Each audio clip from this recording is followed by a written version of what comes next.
Assalamualaikum warahmatullahi wabarakatuh. Halo semuanya. Selama beberapa menit ke depan, kelompok kami akan mempresentasikan materi matematika diskrit mengenai pohon. Langsung saja, definisi pohon. Pohon adalah graf tak berarah terhubung yang tidak mengandung sirkuit. Di bawah merupakan contoh-contohnya. Gambar 1 dan 2 merupakan contoh dari pohon. Gambar ketiga dan keempat merupakan yang bukan pohon ya. Lalu ada hutan atau forest. Hutan adalah kumpulan pohon yang saling lepas atau graf tidak terhubung yang tidak mengandung sirkuit. Tetapi komponen di dalam graf terhubung tersebut adalah pohon. Di bawahnya ada contoh gambar dari hutan. Dari hutan yang terdiri dari 3 buah pohon. Lanjut, sifat-sifat atau properti pohon. Pertama ada teorema. Misalkan G sama dengan dalam kurung V, E adalah graf tak berarah sederhana dan jumlah simpulnya N. Maka semua pernyataan di bawah ini adalah ekuivalen. Pertama ada G adalah pohon, 2 setiap pasang simpul di dalam G terhubung dengan lintasan tunggal, 3 G terhubung dan memiliki M sama dengan N-1 buah sisi. 4. G tidak mengandung sirkuit dan memiliki M sama dengan N-1 buah sisi. 5. G tidak mengandung sirkuit dan penambahan satu sisi pada graf akan membuat hanya satu sirkuit. 6. G terhubung dan semua sisinya adalah jembatan. Teorema di atas dapat dikatakan sebagai definisi lain dari pohon. Next, ada pohon merentang atau spanning tree. Pohon merentang dari graf terhubung adalah upagraf merentang yang berupa pohon. Pohon merentang diperoleh dengan memutus sirkuit di dalam graf. Di bawah ada beberapa contoh dari pohon merentang atau spanning tree. Lanjut, setiap graf terhubung mempunyai paling sedikit satu buah pohon merentang. Graf tak terhubung dengan K komponen mempunyai K buah hutan merentang yang disebut hutan merentang atau spanning forest. Next kita ada aplikasi pohon merentang. Pertama, jumlah ruas jalan seminimum mungkin yang menghubungkan semua kota sehingga setiap kota tetap terhubung satu sama lain. Perutean atau routing pesan pada jaringan komputer. Di bawah ini yang gambar A merupakan gambar jaringan komputer dan gambar yang B merupakan gambar pohon merentang multicast. Pohon merentang minimum. Graf terhubung berbobot mungkin mempunyai lebih dari satu pohon merentang. Pohon merentang yang berbobot minimum dinamakan pohon merentang minimum atau minimum spanning tree. Lihat dari gambar di bawah berikut. Algoritma prim. Langkah pertama, ambil sisi dari graf G yang berbobot minimum. Masukkan ke dalam T. Langkah kedua, pilih sisi dalam kurung U, V yang mempunyai bobot minimum dan bersisian dengan simpul di T. Tetapi U, V tidak membentuk sirkuit di T. Masukkan U, V ke dalam T. Langkah ketiga, ulangi langkah 2 sebanyak N-2 kali. Prosedur prim dalam kurung input G, graf, output T, pohon. Membentuk pohon merentang minimum T dari graf terhubung berbobot G. Masukkan graf berbobot terhubung G dalam kurung V, E dengan Vn keluaran pohon rentang minimum T sama dengan dalam kurung V, E. Deklarasi I, P, Q, U, V. Integer. Algoritma cari sisi dalam kurung P, Q dari E yang berbobot terkecil. T, tanda panah, kurung kurafal dalam kurung P, Q, for I, tanda panah 1, to, N-2, to, pilih sisi dalam kurung U, V dari E yang bobotnya terkecil namun bersisian dengan simbol di T. T tanda panah T, U, kurawal, dalam kurung U, V, and 4. Contoh dari grafnya.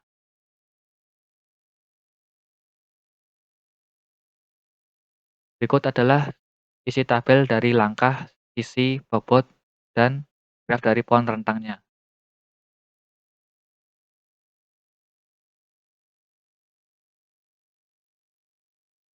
Pohon merentang minimum yang dihasilkan, yaitu dari graf ini. Jadi bobot sama dengan 10 plus 25 plus 15 plus 20 plus 35. Hasilnya 105. Pohon merentang yang dihasilkan tidak selalu unik meskipun bobotnya tetap sama. Hal ini terjadi jika ada beberapa sisi yang akan dipilih berbobot sama. Baiklah, pohon merentang yang dihasilkan tidak selalu unik meskipun bobotnya tetap sama. Hal ini terjadi jika ada beberapa sisi yang akan dipilih itu memiliki bobot yang sama. Seperti yang dicontohkan di slide berikut ini. Dapat contoh sebuah graf di sini. Kemudian kita cari 3 buah pohon merentang minimumnya. Di setiap pohon merentang ini tuh mereka masing-masingnya memiliki jumlah bobot yang sama, yaitu 36. Namun seperti yang dikatakan di sini, pohon merentang yang dihasilkan tidak selalu unik, meskipun bobotnya tetap sama. Hal ini terjadi jika ada beberapa sisi yang akan dipilih berbobot sama. Jika kita perhatikan lebih dengan seksama, seperti yang ada di sini, sisi yang dipilih di pohon merentang yang pertama ini itu memiliki jumlah bobot yang sama dengan di graf kedua dan ketiga, walaupun bentuknya berbeda, tapi bobotnya itu tetap sama. Lalu kemudian ada algoritma Kruskal. Algoritma Kruskal merupakan algoritma yang termasuk dalam teori graf.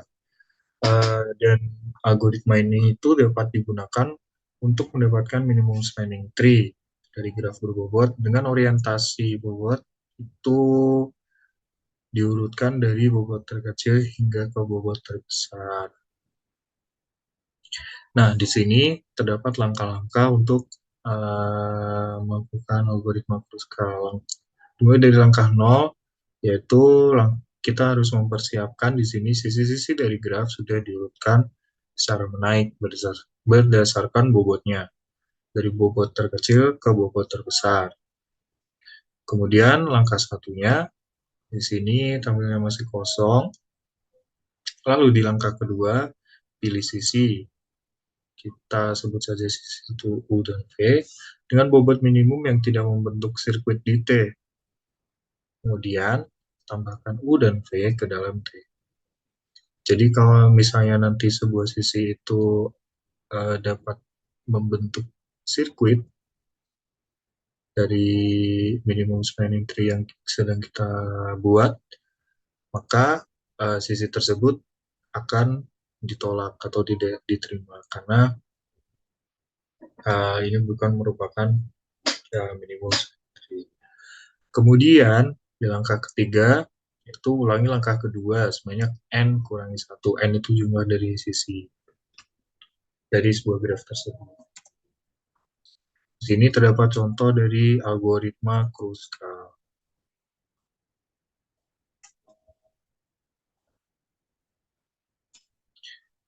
Nah, kemudian kita akan memberikan contoh dari bagaimana proses algoritma Kruskal tersebut. Di sini terdapat sebuah graf dengan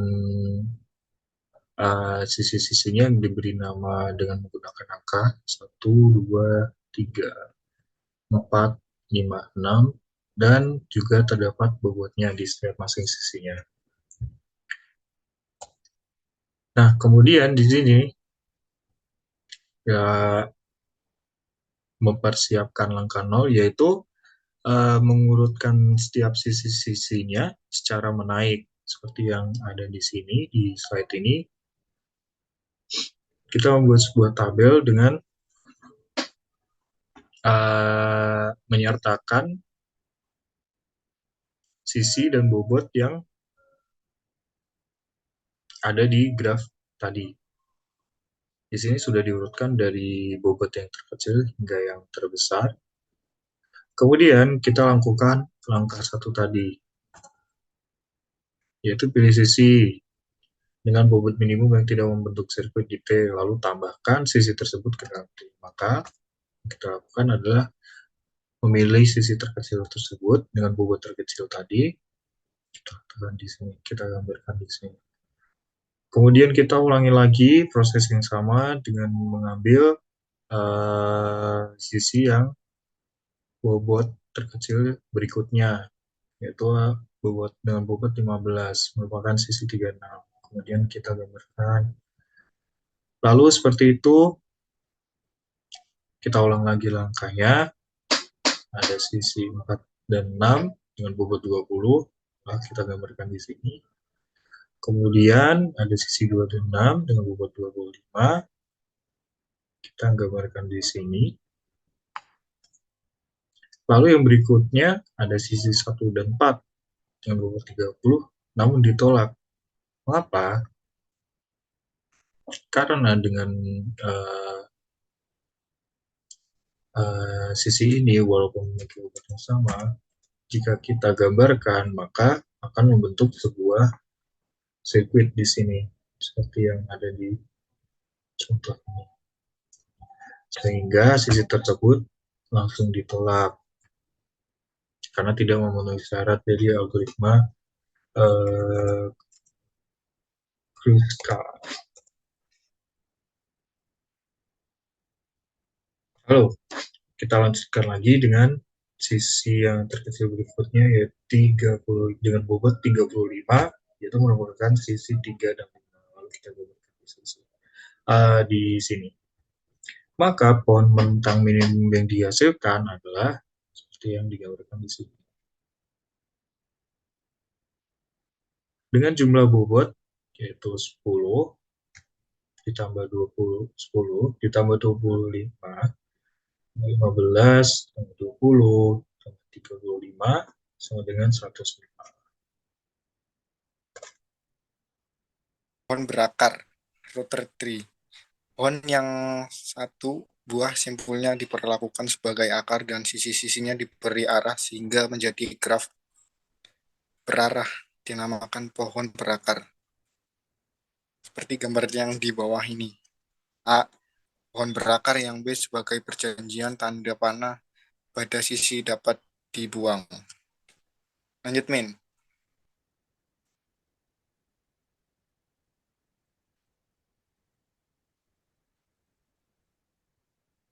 Lanjut, bro.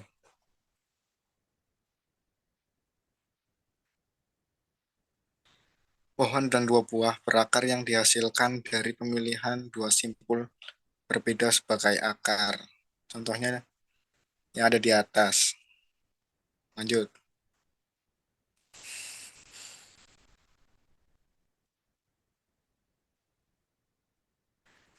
Terminologi pada pohon berakar. Anak child atau children. Dan orang tua parent. B, C, dan D adalah anak-anak simpul A. A adalah orang tua dari anak-anak itu. Lanjut.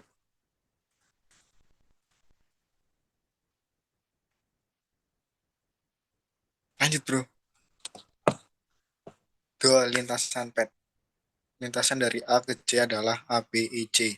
Panjang lintasan dari A ke C adalah 3. 3. Saudara kandung, sibling. F adalah saudara kandung E, tetapi G bukan saudara kandung E karena orang tua mereka berbeda. Next. Upah pohon, subtree. Contohnya yang ada di gambar di bawah ini. Lanjut. Derajat degree. Derajat sebuah simpul adalah jumlah upah pohon atau jumlah anak pada simpul tersebut. Derajat A adalah 3, derajat B adalah 2, derajat D adalah 1, dan derajat C adalah 0. Jadi derajat yang dimaksudkan di sini adalah derajat keluar. Derajat maksimum dari semua simpul merupakan derajat pohon itu sendiri. Pohon di atas berderajat 3. Naik daun. Simpul yang berderajat 0 atau tidak mempunyai anak disebut daun. Simpul H, I, J, F, J, L. Dan M adalah daun. Simpul dalam internal simpul dalam. Simpul yang mempunyai anak disebut simpul dalam. Simpul B, D, E, G, dan K adalah simpul dalam. 8. Aras, level atau tingkat. Seperti gambar di atas. 9. Tinggi height atau kedalaman dalam kurung deep. Aras maksimum dari suatu pohon disebut tinggi atau kedalaman pohon tersebut. Pohon di atas mempunyai 3-4. Tinggi 4. Next. Pohon terurut ordered tree. Pohon berakar yang urutan anak-anak disebut pohon terurut ordered tree. A dan B adalah dua pohon terurut yang berbeda. Seperti gambar yang di atas. Pohon N. Ari. Pohon berakar yang setiap simpul cabang mempunyai paling banyak N buah anak disebut pohon N. Ari. Gambar pohon parsing dari kalimat A. Talboy Queers Arab. Pohon N. Ari dikatakan teratur atau penuh, full, jika setiap simpul cabang mempunyai tempat N anak. Pohon binary tree, adalah pohon N. Ari dengan bilangan N sama dengan 2. Pohon yang paling penting karena banyak aplikasinya. Setiap simpul di dalam pohon biner mempunyai paling banyak buah anak. Paling banyak 2 buah anak. Dibedakan antara kiri dan anak kanan. Antara anak kiri dan anak kanan. Karena perbedaan urutan anak, maka pohon biner adalah pohon terurut. Lanjut. Gambar 2 pohon biner yang berbeda. Seperti contoh di atas. Lanjut. Gambar A, pohon condong kiri, dan gambar B, pohon condong kanan. Seperti gambar di atas. Lanjut. Gambar pohon biner penuh. Seperti gambar di atas. Biner seimbang. Pada beberapa aplikasi diinginkan tinggi upah pohon kiri dan tinggi upah pohon kanan yang seimbang, yaitu berbeda maksimal 1. Bisa dilihat pada gambar berikut. Pada gambar T1 dan T2 bisa dibilang seimbang karena pada T2 perbedaannya adalah maksimal 1. Sedangkan pada T3 tidak memiliki keseimbangan atau bisa dibilang sisi bagian upah pohon kanan perbedaannya lebih dari 1. Terapan pohon biner. 1. Pohon ekspresi. Bisa lihat dari gambar berikut. Berikut adalah infix-nya atau notasi matematikanya dalam kurung A plus B dikali dalam kurung C dibagi dalam kurung D tambah E. Daun adalah operan. Simpul dalam adalah operator. Pohon keputusan. Bisa lihat di gambar berikut. Pohon keputusan untuk mengurutkan 3 buah elemen. Kode awalan. Kode ini menggunakan bilangan biner, yaitu 0 dan 1, maka dinamakan pohon biner dari kode prefix. Kode Hufnas menggunakan kode ASCII yang dijadikan untuk sebagai pengganti simbol.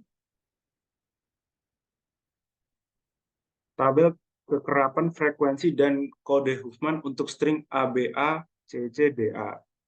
Simbol A, kekerapan 3, peluang 3/7, kode Huffman 0. B, kekerapan 1, peluang 1/7, kode Huffman 110. C, kekerapan 2, peluang 2/7, kode Huffman 10. Simbol D, kekerapan 1, peluang 1/7, kode Huffman 111. Dengan kode Huffman, rangkaian bit untuk A, B, A, C, C, D, A adalah 01101011101110, hanya 13 bit. Pohon pencarian biner. Bisa lihat di gambar berikut, kunci T1 lebih kecil dari kunci R, untuk kunci T2 lebih dari kunci R. Sekian, makasih. Sekian presentasi dari kami. Apabila ada kekurangan dan kesalahan mohon dimaafkan. Terima kasih. Wassalamualaikum warahmatullahi wabarakatuh.